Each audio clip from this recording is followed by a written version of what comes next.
Cine Recap PH. Maligayang pagbabalik sa Cine Recap PH. Warning, spoilers ahead. Ang pelikulang itatampok natin ngayon ay patungkol sa World Most Wanted na magnanakaw ng art na hinahunting ng mga otoridad para pigilang makuha ang antik na nagmula pa sa Egyptian queen na si Cleopatra. Ang pelikulang ito ay ang American action comedy film na ipinalabas taong 2021 na pinamagatang Red Notice. Bago tayo magpatuloy, paki-like ang video at mag-subscribe na din sa channel na ito. Maraming salamat. Sa panahon ng 1st century, ang general ng Romano nagbigay sa Egyptian queen na si Cleopatra ng 3 jewelry na nakahugis itlog bilang regalo. Sa paglipas ng panahon nawala ang mga itlog hanggang sa matagpuan ang dalawa ng magsasaka, ngunit ang pangatlong itlog walang nakakaalam kung may nakakita na. Sa kasalukuyan, ang FBI agent na si John Hartley kasama ang Interpol agent na si Ervashidas nagtungo sa National Museum ng Roma kung saan ipinapakita ang isa sa mga itlog. Dahil mayroon silang intel ng tangkang pagnanakaw mula sa tinatawag na bishop sa kilalang magnanakaw ng art sa mundo na nagngangalang Nolan Booth, pero ayaw maniwala ng namamahala sa museo dahil may tiwala siya sa kanilang mahigpit na seguridad. Sinuri pa rin ni Hartley gamit ang thermal sensor at nakita na dapat may reflection ang ginto sa init ng kwarto. Upang malaman binuhusan niya ito ng soda kung saan nagulat ang lahat nang bigla itong nalusaw na ang ibig sabihin pinalitan ng peke ang itlog. Agad ipinasara ang gusali at nakita ni Hartley ang magnanakaw na nagtatangkang tumakas. Hinabol nila si Nolan na humalo sa mga tao pero nakita siya doon ni Ervashi subalit nagpasabog ito ng smoke grenade. Sakto naman ang dating ng agent, naghabulan ng dalawang ngunit masyadong mabilis ang magnanakaw kaya naghanap na ito ng ibang daanan. Nakasalubong ni Nolan ang mga security, umakyat ito sa kasalukuyang konstruksyon at sinundan siya doon pero may kagalingan ng magnanakaw kung saan natakasan niya ang lahat. Ganun pa man, nakasunod si Hartley at pilit itong hinuli sa pagnanakaw subalit pagdating ng Interpol nagkaroon ulit ng pagkakataon na tumakas si Nolan sa pagtalon sa gusali. Sinubukan pa itong habulin ni Hartley gamit ang nakuhang sports car ngunit nabangga siya at tuluyan na silang natakasan. Ilang araw ang lumipas sa Bali, Indonesia, umuwi si Nolan sa kanyang bahay bakasyonan na malayo sa lahat, pero ang inaakala nitong ligtas na lugar ay nasundan pala ng agent na si Hartley upang hulihin siya. Agad nagsipasukan ng lokal na otoridad kasama si Ervashi na namumuno. Binawi sa kanya ang ninakaw na itlog at ang Interpol agent na ang pumili ng kulungan para sa magnanakaw dahil madalas itong nakakatakas. Ang tinatawag na bishop ulit ang nagbigay kay Hartley ng tip kung saan ito matatagpuan. Matapos ang matagumpay na pagkakaaresto dinala na si Nolan ng otoridad at bilang pag-iingat si Hartley na ang pinagkatiwalaan ng Interpol sa pagdadala ng itlog, ngunit bago pa makaalis mayroon na namang magnanakaw ang sumalisi sa kanila nang hindi nila alam. 3 araw ang lumipas pinuntahan si Hartley ng Interpol agent bago ito umalis. Dinala sa kanya ang itlog dahil peke ang hawak nila na hinihinalang siya ang kumuha ng orihinal. Dahil napag-alaman ni Ervashi na nakatanggap ito ng malaking halaga sa isang Swiss bank account, itinanggi ni Hartley ang paratang na may nag-set up lang sa kanya pero ganun pa man, hinuli pa din ito ng Interpol agent. Dinala siya sa isang kulungan sa Russia na malabo ang posibilidad na pagtakas. Doon rin pala ikinulong si Nolan at magkasama ang dalawa sa iisang selda. Ang hindi lang maintindihan ni Hartley ang dahilan kung bakit siya sinet up ng bishop, nalaman niyang may mga itlog pa palang kasunod dahil isang bilyonaryong Egyptian ang magbabayad ng $300 bilyong sa kung sino ang makakapagbigay sa 3 itlog ni Cleopatra sa araw ng kasal ng kanyang anak.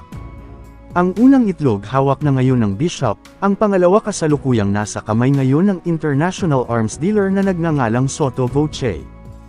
Pero dahil sa pagkakakulong ni Nolan gusto niyang gantihan si Hartley, ipinagkalat niya sa mga kapwa bilanggo na isa itong alagad ng batas dahilan nang lumapit ang isa sa mga ito. Sinubukan niyang umiwas sa gulo pero mabilis itong napabagsak ng bilanggo buti na lang dumating agad ang mga bantay. Pagbalik sa selda nagbanta si Hartley kay Nolan upang wag nang maulit ang nangyari ngunit biglang dumating ang mga security dahil ipinapatawag ang dalawa. Dinala sila sa opisina ng warden at nakilala doon ng personal ang tinatawag na bishop na si Sarah Black. Si Nolan ay pumapangalawa lang sa pinakamagaling na magnanakaw ng art sa mundo pagkatapos kay Sarah. Siya din ang nag-set up kay Hartley upang makulong ito sa pagplano ng magpapadiin sa agent. May alam pala si Nolan kung nasaan ang pangatlong itlog, ito ang pakay ng bishop at nakipagsundo na bibigyan siya ng porsyento sa makukuhang kabayaran. Itinanggi ito ni Nolan ngunit may nakuhang voice record ang Bishop, pero wala pa din itong balak magsalita sa kinaroroonan. Sa pagdaan ng mga araw sa kulungan, gusto nang makipagtulungan ni Hartley kay Nolan para mahuli ang Bishop at malinis ang kanyang pangalan, kapalit tutulungan niya itong makuha ang titulong nangungunang magnanakaw ng art sa mundo pero nag-aalinlangan si Nolan sa kabila ng pwede naman silang mag-partner. Hindi nagtagal pumayag din si Nolan na makipagtulungan, may plano na rin ito ng pagtakas upang makarating sa magaganap na party sa mansyon ni Sotto Voce. Sinimulan nila ang pagtakas sa pagpapasabog gamit ang improvised na paraan upang gumawa ng gulo, at nakalabas gamit ang nakuhang access card sa mga bantay nung araw na inilantad niya si Hartley bilang alagad ng batas dahil kasama pala iyon sa kanyang plano. Pagkatapos ang pinagpatong-patong nilang mga bato ay nakahanda rin pala para sa kanilang pagtakas, tinawid ng dalawa ang gilid ng bilangguan hanggang makarating sa landing ng helikopter. Subalit natunugan sila ng mga bantay, nagpaiwan na si Hartley upang pigilan ang mga ito na makalapit at nagawang masara ang pinto.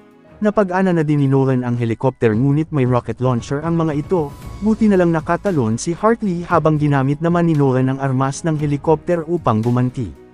Doon na sumunod si Hartley pero may missile pa palang nakatutok sa kanila. Nang mapansin ito ng agent binuksan niya ang pintuan na matagumpay nilang naiwasan at doon na sila tuluyang nakatakas. Samantala, isang intelligence officer ang binisita ng Bishop upang bigyan ng impormasyon ng Interpol na nakatakas ang dalawang bilanggo at binigyan ng address ng isang lugar bukas ng gabi. Sinubukan pang tumawag ng bantay ang officer pero alam pala ng Bishop ang ginawa niya. Sa mga oras ding yun, matagumpay na nakatakas si Nolan at Hartley na sinundo ng kaibigan ng magnanakaw. Sa himpapawid plinano ng dalawa ang pagpasok sa vault ni Sotto Voce kung saan nakalagay ang kanyang mga kayamanan. Hindi ito magiging madali dahil sobrang napakahigpit ng seguridad na kailangan nilang malusutan lalo na ang vault na fingerprint at boses lang ng arms dealer ang tanging makakapagbukas. Kalaunan sa party, dumating ang dalawa at nakita nila doon ang Bishop na nagpaplano rin sa pagnanakaw ng pangalawang itlog, kaya lang naman ito ginagawa ni Hartley upang malinis ang pangalan at bumalik sa dating buhay. Aalis na sana ang Bishop pero pinigilan ito ni Hartley upang hulihin na siya roon. Nagsayaw na lang ang dalawa para hindi makatawag pansin at naghihinala si Hartley na may kasabwat ito sa mga gawaing kriminal. Ngunit napansin ng dalawa ni Sotto Voce, hindi na nagawa ni Hartley ang kanyang plano na isama ang Bishop pero nakuha nito ang telepono ng arms dealer. Pagkatapos gumawa ng eksena ang dalawa para sa susunod nilang plano, hinak ni Nolan ang sistema ng seguridad upang manipulahin ang camera footage. Dahil nakaplano na ang dalawa sa lahat ng gagawin at nakumpleto na ang mga kailangan matagumpay nilang nabuksan ang vault, pero naalarma ang mga bantay na nakamonitor sa pagbukas dahil wala roon ang kanilang boss. Bago pa makapasok ang dalawa dumating si Ervashi para hulihin sila, iginiit ni Hartley na may nag-set up lang sa kanya kaya gusto niya itong patunayan. Ngunit ang gusto ng Interpol patunayan niya ito sa paghuli sa magnanakaw, nagpanggap na lang ito na huhulihin si Nolan upang makatakas sila sa inspector.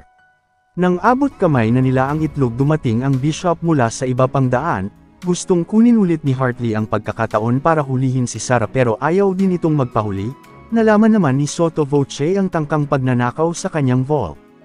Sa loob nakaharap ng dalawa ang Bishop sa labanan na may kagalingan sa mga kakayahan, nang mapabagsak ang mga ito saktong dumating ang arms dealer at nakita si Sarah na may hawak ng itlog, ngunit nagpanggap itong pinigilan niya lang ang tangkang pagnanakaw. Dahil dito hinuli ang dalawa, inilagay sila sa ilalim ng isang arena upang hindi marinig ang kanilang sigaw sa pagpapahirap. Dumating din doon ang Bishop na nagbubunyag na kasabwat niya pala si Sotto Voce sa masasamang gawain. Inalam niya kay Nolan kung saan matatagpuan ang huling itlog pero ayaw talaga itong magsalita, upang mapaamin pinahirapan ng Bishop si Hartley sa pagkakaalam na magkakaibigan na ang dalawa kahit itinatanggi ito ng agent ngunit talagang matigas si Nolan. Kumilos na si Sotto Voce para ipakita ang pamamaraan niya ng pagpapaamin, kaya napilitan na si Nolan sabihin na nasa Egypt ang itlog na nakatago sa isang sulok ng pyramid. Sa mga patunay ni Nolan naniwala ang Bishop at ipinagdiwang ang magiging tagumpay pero trinidor din ito ang arms dealer.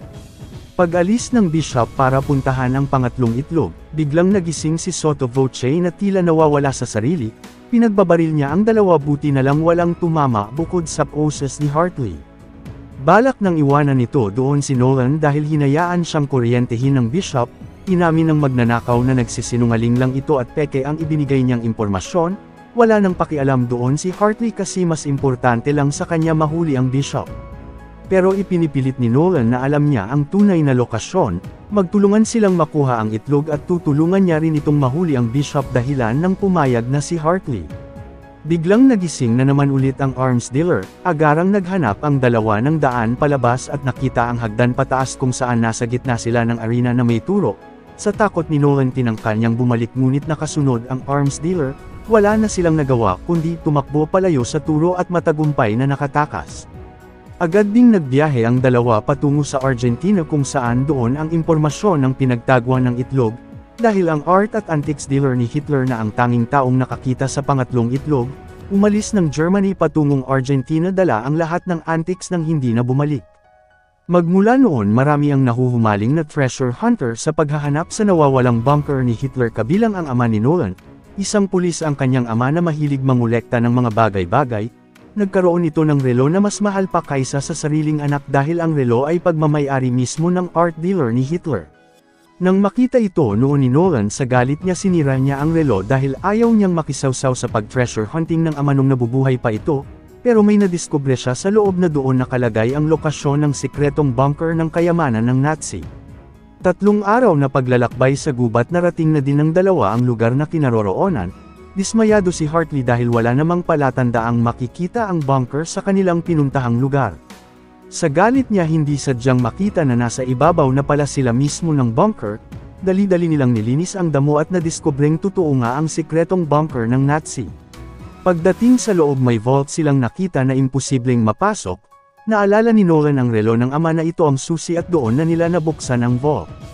Bumungad sa kanila ang napakaraming antiques na nakatago sa loob, balak pagkainteresan ni Nolan ang lahat ng naroon pero pinagbawalan siya ng agent dahil ang itlog lang ang pakay nila.